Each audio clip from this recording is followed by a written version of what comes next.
Good evening. Welcome back to day two. I guess I should say welcome to day two because we haven't actually shown up today. Welcome to day two of the International Great Black Read Aloud Day. My name is LD Robinson, and it is my pleasure to read aloud. This is called the Black Read Aloud. And so, the International Great Black Read Aloud Day is where we give voice to words written by Black people all around the world. And so, all month long, we will have selections from countries around the world. And we are giving voice to those words across every genre, displaying um, the wide variety of words written by Black people. And so we're very excited about that. And we want you to subscribe to our website, which is greatblackreadaloudday.org, because we're out there reading aloud. And you can find our listings, our selections, our reading selections, that is, on our website. We post them after every reading. And so each day you will see a growing list of selections for this year's Read Aloud. And so today we're going to get right into our reading. And it is day two, which is Purpose and Passion. And our selection for today is Your Time is Now. Get What God Has Given You by Jonathan Edwards. And if you know Jonathan Edwards, he is the chaplain, I believe, for the Dallas Cowboys. And I think co chaplain for the Dallas Mavericks. And so this is our selection today. Your time is now. Get what God has given you. And we're going to get right into our reading. And we're going to start with chapter one. Now, it's a word about timing, a word that releases urgency when you say it or when it is said to you. You've heard it, you've said it, you know what it means. No more procrastinating, no more putting it off, no more waiting, no more messing around. When someone says now, they mean now. I heard that word at a time when I didn't want to. I had finally reached the highest point of my football career. After hours, weeks, and months of weights, drills, practices, scrimmages, and games for what seemed like an endless cycle of years, I had gotten the call. I had been signed. I had made it to the NFL. To give you some background before we get going, I had always been the athlete in our family. For those of you who have listened to my dad, Tony Evans, preach, I was the child he would use in many illustrations involving sports. It could be football, basketball, or any other type of athletics. It didn't matter what it was because I had been involved in sports for what seemed like my whole life. My dad had plenty of stories to choose from. I had started out wanting to be like Michael Jordan, similar to every young athlete growing up at that time. I loved basketball. But right when I entered high school, I transitioned to football. I played at Duncanville High School in Texas, and if you know anything about Texas, high school football is a big deal. Some of the high school stadiums in Texas compare with college stadiums in other states. Friday night lights are everything down here. At first, I'll admit, I wasn't very good at football. I can't say I did much of anything significant on the field my whole freshman year. In my sophomore year, I did get a bit better, but I still just played okay. My junior year is when I blossomed. I even started varsity that year. By the time my senior year came around, I had fully developed as a high school player. In fact, I was starting to get some looks. These looks came from Baylor, Texas Christian University, Oklahoma State, University of Oklahoma, and others. These schools kept an eye on me, which made me excited about going to the next level. As the youngest in our family, I had watched all my siblings move forward toward their visions, whether it was on full scholarships for academics, singing, or something else.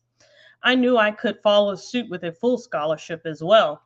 And as God would have it, he did use my talents as an athlete to get me into Baylor University on a Division One scholarship, football scholarship. If you are a Baylor fan, I need to point out that this was before Heisman winning quarterback Robert Griffin III arrived, so we didn't win a lot of games while I was there.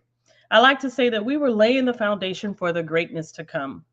But even though we didn't win a lot, I had a pretty good college career. In fact, it was good enough for me to get called up to the NFL. After graduating, I was signed in the 2005 draft by Bill Parcells and the Dallas Cowboys. There were a lot of great names in the 2005 Dallas Cowboys draft class that you may recognize. DeMarcus Ware, Marion Barber, Marcus Spears, and Jay Ratliff were called out. I was thrilled to be chosen with these young players who had such dominant skills. I felt like I had made it. I had arrived and I was ready for all God had in store. Now was my time. Little did I know, though, what God actually had in store. To say that football had become my life by then is to understate it. Football was my go to, the thing I loved most. My entire focus was football. One of the reasons was because for the first time in my life, I had to fend for myself. I had to fight for my role. My dad and my family carried no influence over whether or not I would remain on the team or even get to play. If I wanted to play, I had to prove myself to the coaches. The silver spoon I had enjoyed the benefit of for the majority of my life had been taken away. In a game like football, every man has to fight not only to get his job, but also to keep it. Whether it is your first game or your 10th year, every player in the NFL is in a constant battle to prove they deserve their spot. Unfortunately, my first battle didn't last that long. Just 2 months after being signed, I heard the word that kicked off this chapter. I heard the word that signifies immediacy, urgency, movement. I heard now. I heard it because I had been cut. The guy we all called the Grim Reaper stopped me from coming into the facility that morning. I must pause here and think that this is very interesting that you get stopped on the way in. You get all dressed up, getting ready to practice, only to get stopped at the door. This is a very interesting practice. With his hand held out as on a Heisman trophy, he told me I was no longer a part of the organization. I had to gather my things and go. No more hanging around. No more rubbing shoulders with greats on America's team. No more reporting for duty. No more chances to prove myself. I had been released and needed to head out now. Words don't do justice to what it felt when I heard him that day. It was painful to be let go, to not make the cut and discover that you have been set to the side, to be marginalized in the one area where you feel you have what it takes is crushing. Football was my passion, but I had been sent packing. What's worse, no one else came calling. I wound up watching the entire football season from home on my couch. I got to see all of the guys I had come into the organization with doing well on the field while not being part of it myself. Up until that point, all of my thoughts and my entire schedule had revolved around football. Whether it was studying film or the playbook, practicing, choosing what I ate to best prepare my body to perform, or any number of other things, football was life. All of that changed when the Grim Reaper told me I had to head home. Years of a routine I had loved came screeching to a halt when he said, Evans, it's time for you to go now. Now. The word can bring hope or it can bring pain. It can make you smile or it can make you sad. Whether it is attached to something positive or negative will determine how you respond. But one thing is for sure, you will react to this word. You will respond to this reality. This is because now involves timing. It involves movement. It sets the stage for something new to take place and to take place right away. No more planning, analyzing, or choosing. Now means now. It's go time. The Bible tells us about a man named Joshua who had also heard this word now. He heard it at a time when both he and his entire nation were in a season of mourning. Their leader had just died, and their loss still felt like a fresh wound sliced across the fleshy tissue of their hearts. But God doesn't always wait until we feel we are ready to make his move. He doesn't always give us time to recover from life's bruises or knockdowns. He doesn't sit around until we give him the green light. Trust me, I know this firsthand. As I write this book, I think back over a daunting 2 years in my own life and that of my family. In such a short period of time, we have experienced tremendous personal pain through the deaths of so many loved ones, most of them unexpected.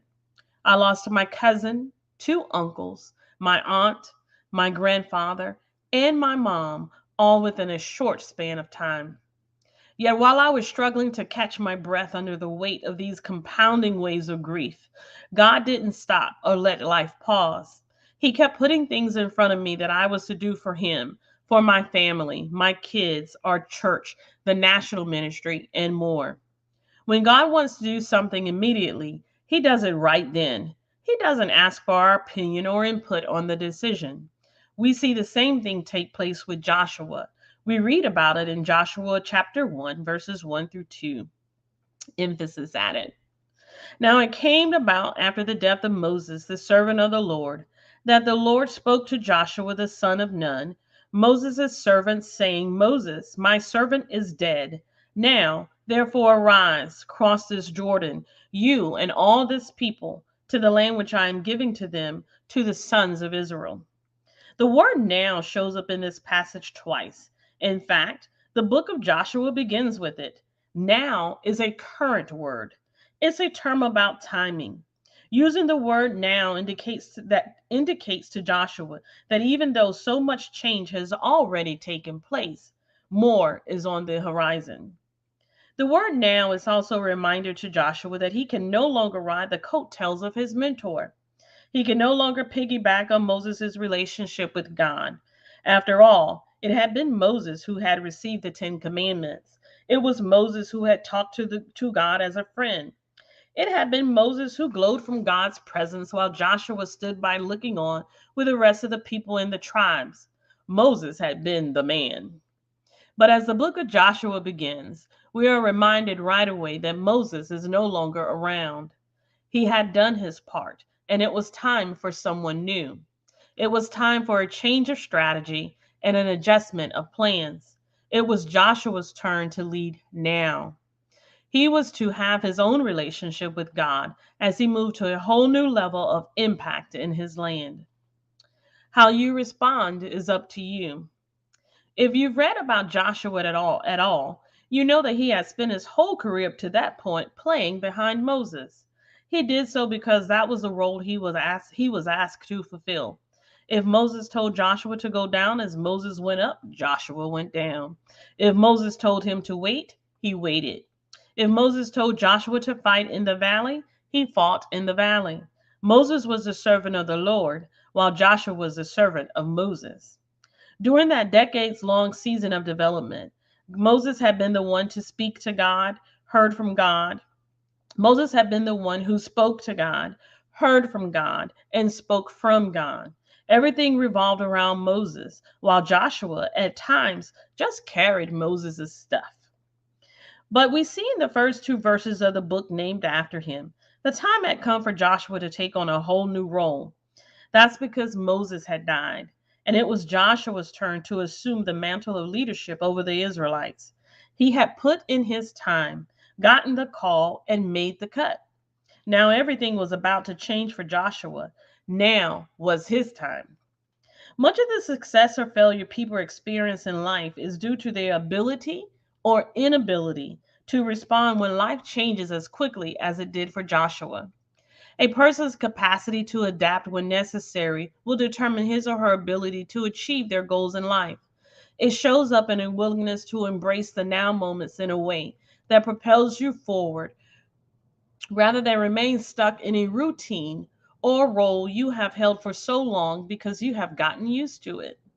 The spiritual life is a life of development. It has valleys, mountains, and wilderness seasons.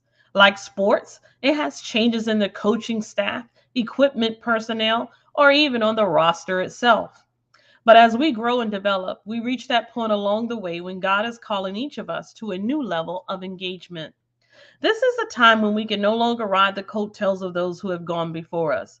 We can no longer rely solely on the testimonies of our mentors, parents, or influencers. This new season means it's time for you and me to have our own testimonies, our own stories, our own victories, our own illustrations. This season requires our own ability to hear God's voice. It means no more procrastinating on passionately pursuing the thing that matters most, our connection to our Creator and the unleashing of His plan in our lives.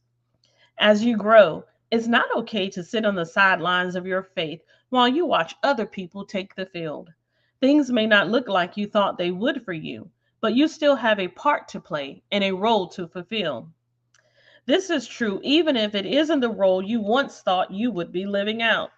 Things may be different than when you thought you would be, things may be different than you had imagined than they would be. Excuse me. Things You might not be in the career field you got your degree in, or married by the time you thought you'd be married, or have kids, or, as in my case, playing in the NFL. But whether your life looks like you want it to or not, God has you where He has you for a reason. This is your season. Your time is now to get what God has given you by fulfilling the plans He has for you. The question is, will you go get it?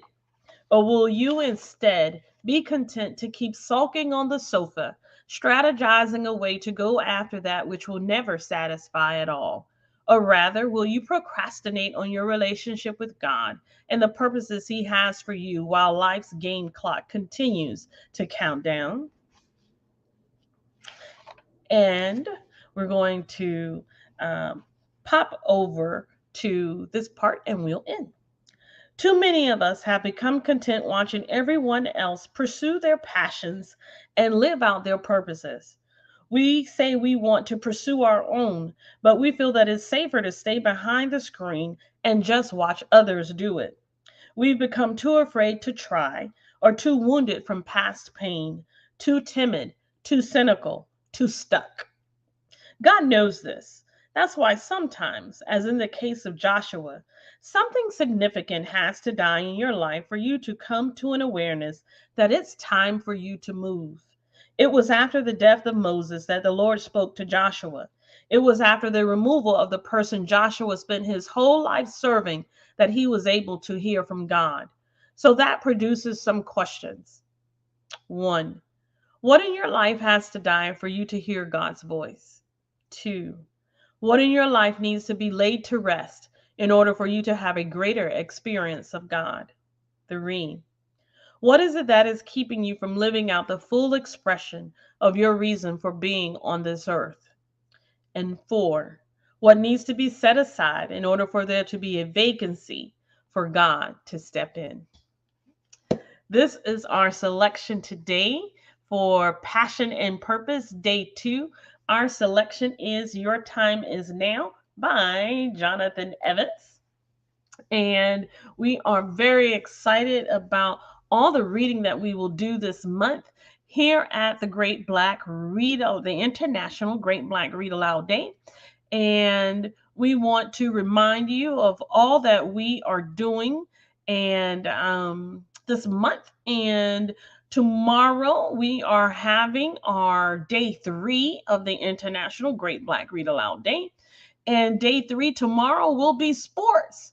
Kind of interesting that these came behind each other because we certainly could have used our selection for today, Your Time Is Now, by Jonathan Evans. We could have used that tomorrow, and who knows, we may.